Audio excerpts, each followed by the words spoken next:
कर रही है इस बजट को लेकर, क्या उनके रिएक्शंस है। और अब इसी रिएक्शंस को आगे भी जानेंगे। हमारे साथ हमारे संवाददाता मलखान मीणा लाइव जुड़े हुए हैं। मलखान, आप इस वक्त कहां पर मौजूद हैं, बताएं और रिएक्शंस बताएं, क्या है इंटरिम बजट को लेकर जनता की राय।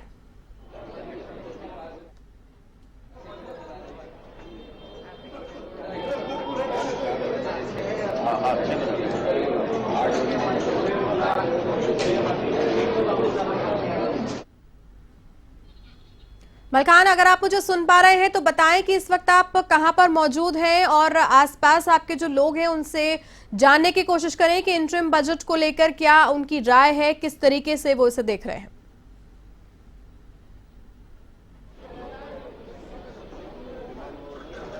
देखिए, बिल्कुल भारती जी, इस वक्त मैं जयपुर राजधानी में मौजूद हूं और जयपुर में जिस तरह से यहाँ पर मेरे साथ में कुछ लोग हैं जो चाय की चुस्की ले रहे हैं। हालांकि आज जिस तरह से केंद्र का जो बजट आया है, एक अंतरिम बजट माना जा रहा है और ये बजट में क्या कुछ है, किस तरह से बजट पेश हुआ है, किन चीज़ों को लेकर जनता की क्या राय है, वो हम जानने के लिए जयपुर राजधानी में हमारे साथ में कुछ हैं, इनसे बातचीत कर लेते हैं। क्योंकि देखिए, ये जो वित्त मंत्री थी निर्मला सीतारमण का, ये उनके कार्यकाल का छठा बजट था और इस सरकार का ये अंतिम यानी कि अंतरिम बजट था। इसमें क्या कुछ दिया है, किस तरह की जनता सोच रही थी, क्या क्या जनता उम्मीद लगाकर बैठी थी, वो चीज़ें हम इनसे बातचीत कर लेते हैं। हालांकि 4 चीज़ों पर बड़ा फोकस रखा है, गरीबी है, किसान है, युवा है और महिला है। इन तमाम जो 4 सेक्टर हैं उन पर पूरी तरह से फोकस रखा है और इन चीज़ों को बढ़ावा देने के लिए जो अंतरिम बजट है उसमें देखा जाए कि बहुत सारी घोषणाएं हुई। बातचीत कर लेते हैं। सर, आज केंद्र का बजट आया है, किस तरह से देखते हैं, क्या उम्मीदें थी आप लोगों को और क्या कहेंगे इसको लेकर? देखिए साहब, हम तो आपको एक ही चीज़ कहेंगे, बीजेपी ने आज तक पिछले कितने भी सालों में बजट दिए उसमें सब हमारे को तो अच्छा ही देखने को मिला। प्रथम तो मैं ये कहता हूँ कि पहले किसान को 1 रुपया नहीं मिलता था, आज किसान को 6,000 रुपया मिला, अब 12,000 रुपया मिला। पहले नारी वाले महिलाओं को कहीं कोई आरक्षण नहीं दे रहे थे, अब आरक्षण दिया, उनको प्रोत्साहन दिया। जो चुनावों में भी आपने देखा, हर स्टेट के अंदर महिलाओं को आगे प्रोत्साहन दिया।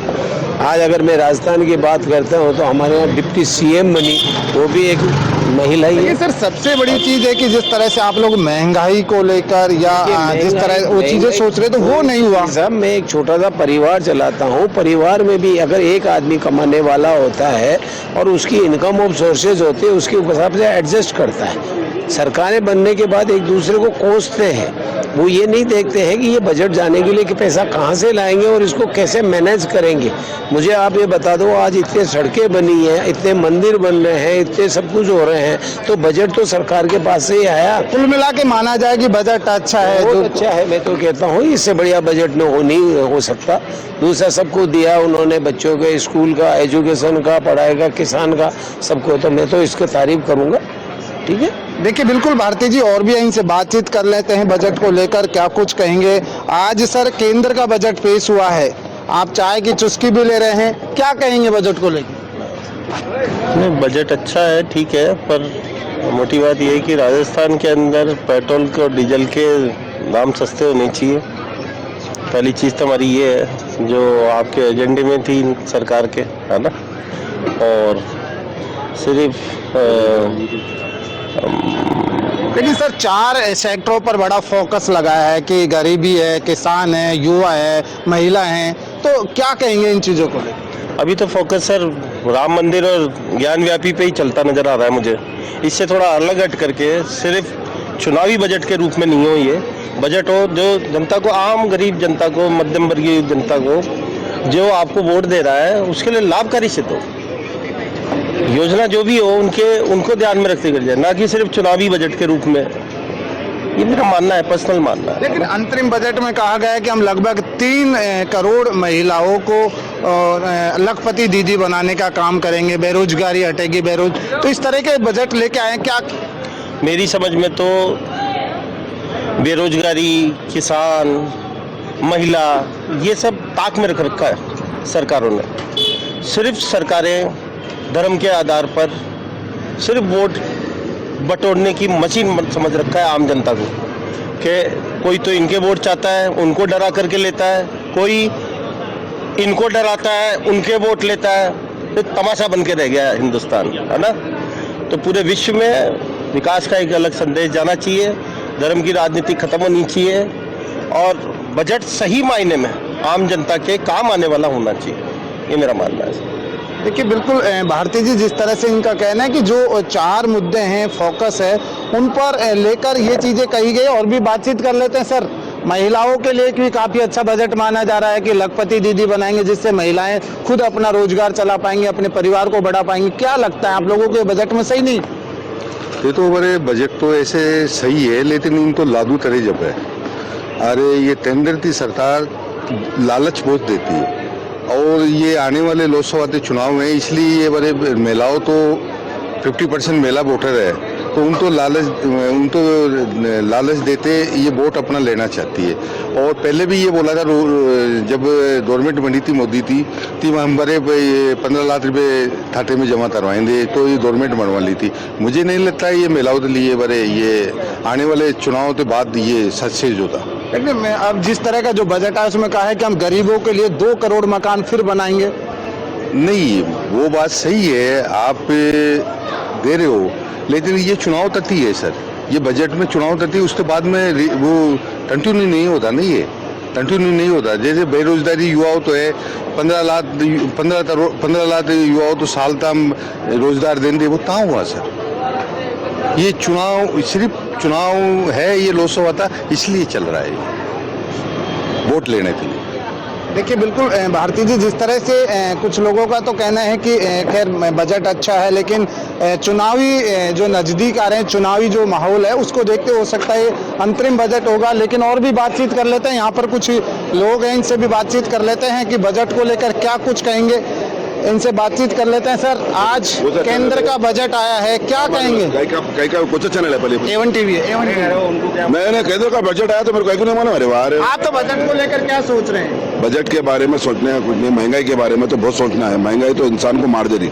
गरीब तबका जीने के लिए, हिंदी उर्दू वर्ड बोलता हूँ, गरीब तबका जीने के लिए आज मार्केट में बहुत परेशान हाल में है। सब्जी वगैरह, दाल वगैरह, जो भी महंगाई है, महंगाई के मुद्दे पे लड़ने का था, देश को आज़ादी दिलाना था। महंगाई के मुद्दे पे लड़ने वाले हार जा रहे, जो महंगाई के मुद्दे पे नहीं बढ़ रहे, हटाने के ऊपर जो बोल के बड़े बड़े लोगों को दे के जीत के और महंगाई कर रहे। अपने को जो जरूरत है आने वाले फ्यूचर के लिए, डेवलपमेंट के लिए, बल्कि डेवलपमेंट की दुनिया के वास्ते गरीब पीछे हो जा रहा, अमीर आगे हो जा रहा। लेकिन 4 फोकस रखे, 4 सेक्टर पर काम करेगा, इस तरह का बजट है कि महिला हैं, हाँ। युवा हैं। युवा महिला के पहले तो सबसे पहले घर की औरत रहती है ना, घर की घर चलाने वाली, वो औरत के लिए, उसका बजट के लिए मर्द आदमी 25,000 कमा के ला के देने वाला, उसके बजट से औरत को खुशी नहीं मिल रही। संसार उसका चलाने के लिए, उसके बच्चों के स्कूल के फीस भरने के लिए, अपना परिवार चलाने के लिए बहुत कष्ट में जिंदगी गुजार रही है उन्हें। आप किस तरह का बजट चाहते थे? क्या क्या योजनाओं की आस थी आपको? हम किस तरह का बजट चाहते बोलते तो हर चीज में परिवार खुश हो। परिवार को पालने वाला जो सदस्य होता है घर का बड़ा निम्बर, वो निम्बर के जो पैसे आते हैं, वो निम्बर के अंदर अपने परिवार को पालने का डिबेट करता जब पैसा, वो बच्चे पूरे खुश रहे। बच्चों के स्कूल के फीस बराबर हो, बच्चों के स्कूल का बराबर हो, घर का राशन पानी का बराबर हो, फिर 4 पैसे जमा हुए तो उसके बच्चों के फ्यूचर के लिए कुछ जमा करें, बस वैसा परिचय हो। महंगाई बराबर रह रही, कोई चीज़ खरीदना बहुत मुश्किल हो जा रही, आदमी परेशान हाल में, देश के लिए बहुत परेशानी, आने वाले फ्यूचर में बहुत परेशानी उठाने का तख्ता रहा है। पॉलिटिशियन में पैसा खर्चा ज़्यादा हो रहा, इनकम कम हो जा रहा। नहीं, लेकिन उन्होंने युवाओं के लिए भी रोजगार के नहीं मिल रहे, काम मिल रहे युवा के लिए। बड़े बड़े पढ़ के बच्चे 35 ईयर्स हो गए, शादी नहीं हो रहा उन लोगों का, मैरिज नहीं हो रहा, 40 ईयर्स तक मैरिज, जबकि उन्हें सेटलमेंट ही नहीं हो रहा। सेटलमेंट नहीं हुआ तो शादी कहाँ से करेंगे, उन्हें 40 ईयर्स तक शादी नहीं हो रहा। बिल्कुल भारती जी, जिस तरह से ये इनका कहना है कि योजना ठीक है, लेकिन वो धरातल पर आए जब है। लेकिन फिलहाल जिस तरह का जो बजट है उसमें युवाओं के रोजगार की भी ये बातचीत कर रहे हैं। कुछ युवा इनसे बातचीत कर लेते हैं कि क्या कुछ कहेंगे। आज युवा भी हैं हमारे साथ, इनसे बातचीत कर ले। सर, बजट आया है केंद्र का, आज 4 चीजों पर बड़ा फोकस रखा है, महिला, युवा, क्या कहेंगे? कुछ नहीं समझता इनसे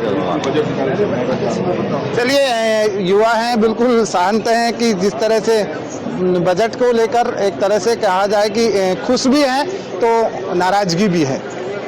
आपने मलखान, क्योंकि मिली जुली प्रतिक्रिया देखने को मिली, जिन लोगों से आपने बातचीत की उनको देखकर ये समझ में आया कि जो टैक्स पेयर है जो आम आदमी है उसका सीधा ध्यान इस बात पर रहता है बजट के बाद में कि उसे इस बजट से क्या मिला। और क्योंकि ये इंटरिम बजट था तो इसमें बहुत सारी घोषणाएं नहीं की गई हैं, छोटा सा बजट था। मेन फोकस जो है वो युवाओं पर, महिलाओं पर, किसानों पर, गरीबों पर रखा गया। तो ये मिला जुला रिएक्शन हम लोगों ने देखा किस तरीके से जनता इस बजट को ले रही है। तमाम जानकारी के लिए आपका बहुत बहुत धन्यवाद मलखान।